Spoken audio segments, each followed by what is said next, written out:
Bonjour à tous, on se retrouve aujourd'hui pour une nouvelle présentation d'un smartphone. Aujourd'hui, une nouvelle fois un UMI, le UMI iMax Mini, donc qui est un nouvel appareil, une déclinaison plus petite du iMax, même si le design a quand même un petit peu changé, enfin ça on verra après.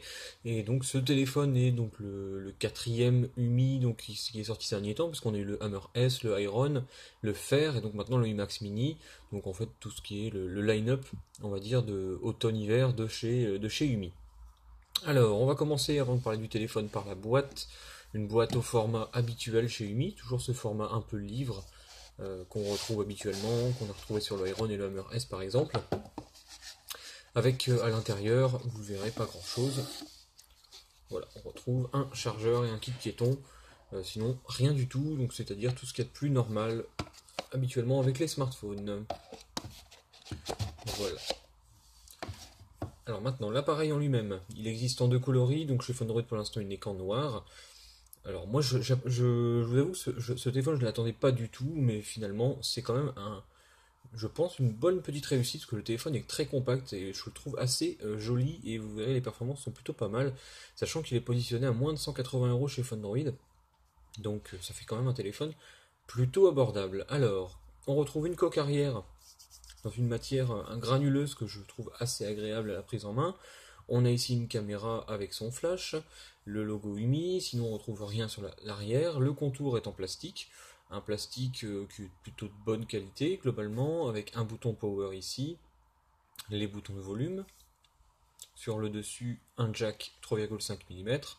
Sur la tranche gauche, rien. Et en bas, les haut-parleurs avec le port micro USB. On est sur du micro USB, pas de l'USB-C. La coque peut s'ouvrir. Voilà, donc une coque, comme je disais, qui est de bonne qualité, hein. Franchement, elle est assez souple, mais on voit quand même qu'il y a un travail qui a été fait, il y a un effort qui a été fait. Donc rien à reprocher de ce côté-là. Une fois ouvert le téléphone, la batterie n'est pas amovible. Alors ça, c'est une surprise quand même. La batterie n'est pas amovible et elle fait plus de 3000 mAh, 3050, donc c'est quand même plutôt important, on va dire. On verra les caractéristiques après. Par contre, le téléphone est très léger, il faut le reconnaître. Je pense qu'il doit faire 130-140 grammes maximum. Donc, on a demandé à UMI quand même pour la taille de la batterie s'ils étaient bien sûrs des 3050. Ils nous disent oui. Donc, visiblement, on a bien 3050 mAh. Donc, ça fait quand même une grosse batterie pour un téléphone qui est fin et léger. On retrouve les emplacements carte SIM ici et ici, donc deux emplacements, et un emplacement micro SD, donc tout est complet, si ce n'est la batterie qui ne se retire pas, ça c'est un petit peu dommage, mais globalement ça fait quand même une connectique assez complète. Voilà. Alors, une fois allumé le téléphone, hop, il supporte le double tap. On retrouve une légère surcouche de UMI, donc ça aussi c'est quand même une chose qui est assez sympa. Et si vous retrouvez par exemple quand vous déverrouillez le téléphone, vous retrouvez les raccourcis.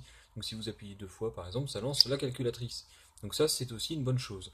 Ensuite on retrouve de légères améliorations graphiques. Au niveau des icônes par exemple, on voit qu'elles ont été légèrement réhabillées. Donc ça aussi c'est pas mal. Et un widget météo qui est assez complet également. Donc encore une fois, ça c'est plutôt bien.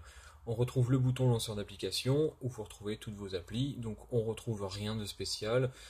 On a AnTuTu que j'ai installé, etc. Sinon on a Google Drive de préinstallé, Google Chrome, Google Maps, Gmail et le Play Store forcément.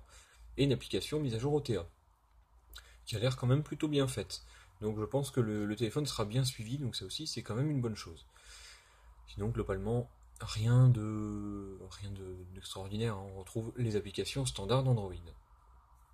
Alors, dans les paramètres, pour faire un petit tour, qu'est-ce qu'on retrouvera? Les paramètres, tout ce qui est de plus standard. Vous avez les gestes tactiles, c'est-à-dire double tap, retourner le téléphone, ce genre de choses. Donc ça aussi, c'est bien. Par contre, les boutons ici sont inversés, ils sont rétroéclairés, mais pas beaucoup. Le bouton retour est ici au lieu d'être ici, ça c'est un petit peu déroutant au début. Sinon, voyant indicateur, je présume que c'est la lettre de notification. Sinon, on retrouve affichage, luminosité. On va le mettre à fond. Voilà. Et voilà, on retrouve tout ce qu'il y a de plus standard. Sinon, la version Android, c'est une 5.0. On n'est pas sur le 5.1. Bon, c'est pas. On va pas dire que ça changera grand chose, hein, mais voilà, peut-être qu'il y aura une mise à jour prochainement vers le 5.1. En tout cas, dans l'immédiat, c'est pas le cas. Sinon, qu'est-ce qu'on retrouve au niveau des performances? Le AnTuTu va nous donner un score, puisque le Umi Max Mini est le premier téléphone de chez Umi à embarquer un processeur Snapdragon. Au lieu des médiathèques habituelles, on est sur un Snapdragon, le 615, qui est un milieu de gamme, qui est quand même assez efficace. Vous le voyez, le score est quasiment à 31 000 points, donc franchement, c'est pas mal du tout pour un téléphone à ce prix-là. Le score, donc, qui se positionne, bon, forcément, avec le nouveau Antutu, on n'a que les gros challengers qui sont en face, donc c'est sûr que c'est difficile de le comparer à un Note 4 ou un Zenfone 2, mais on n'est pas si loin que ça, on doit avoir 10-15 000 points d'écart. Sinon à l'intérieur, donc je disais, processeur Snapdragon 615, c'est un 64 bits octa-core, un Adreno 405 pour la partie graphique, l'écran est fait de 5 pouces, donc un petit écran compact de 5 pouces, Full HD, 13 millions de pixels à l'arrière, 2 Go de RAM, 16 Go de mémoire, c'est un 8 x 1 Go 5, donc c'est encore une fois plutôt correct, et voilà, je pense qu'on a fait à peu près le tour. Sinon maintenant, au niveau du 3D Mark, où est le screenshot que j'ai pris? Capture d'écran. Voilà, 5200, c'est pas énorme, c'est pas mal non plus. Vous pourrez jouer à peu près tous les jeux, je pense, dans des conditions relativement bonnes. On va peut-être éviter les très gros jeux, mais sinon, globalement, ça devrait faire une expérience plutôt fluide. Ce qui est marrant, c'est que le téléphone est reconnu comme un TCL. C'est les aléas un petit peu des téléphones chinois, mais globalement, voilà. Ça fait un score à 5000, c'est pas forcément mauvais. Il faut préciser quand même que, comme je disais, les téléphones sous Snapdragon 615 sont rarement en dessous de 200 € si je ne me trompe pas, donc voilà, le téléphone est très complet pour son petit prix. Ensuite, les photos. Voilà, donc la photo que j'ai prise des personnages comme d'habitude est pas mal, elle est plutôt nette. Voilà, on peut zoomer relativement bien, ça reste très correct, un bon éclairage, donc même là-haut sur la photo en extérieur, les détails sont plutôt bien, plutôt complets. Donc je pense qu'on ne pourra pas faire de reproche à ce téléphone au niveau de sa qualité photo. En tout cas, je pense, il faut voir après en basse luminosité. Et on va terminer avec la vidéo. Alors, vidéo. Je présume que c'est dans la galerie comme d'habitude. Hop là, voilà, c'est vrai que c'est un petit peu déroutant ces fameux boutons. Donc galerie, album, voilà, ça va être la vidéo. Et voilà.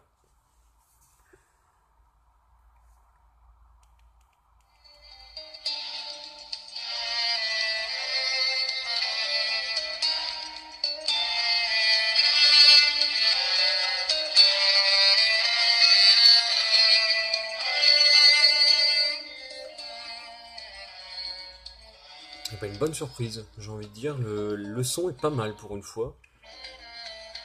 Le son est plutôt pas mal. On est au-dessus de ce qu'on a l'habitude de voir sur les téléphones à ce tarif-là. Et je dirais que la qualité vidéo est aussi plutôt bonne. L'écran rend plutôt bien, bonne luminosité, bon contraste. Donc vraiment une bonne surprise. De toute façon, globalement, c'est ça que j'ai envie de dire sur ce IMAX Mini, c'est que c'est une très bonne surprise.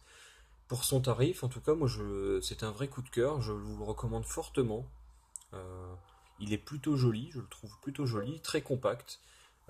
L'écran, les performances, tout ça, rien à reprocher. Reste à voir l'autonomie et peut-être les photos basse luminosité, mais globalement, je le trouve très bien, très réussi. Et je pense que Mi avait raison de beaucoup communiquer dessus parce que le téléphone, en l'état, en tout cas, je le trouve très bien et vraiment très intéressant. Donc, je pense que vous pouvez foncer dessus sans hésitation. Voilà. Moi, je vous dis à bientôt pour une prochaine vidéo.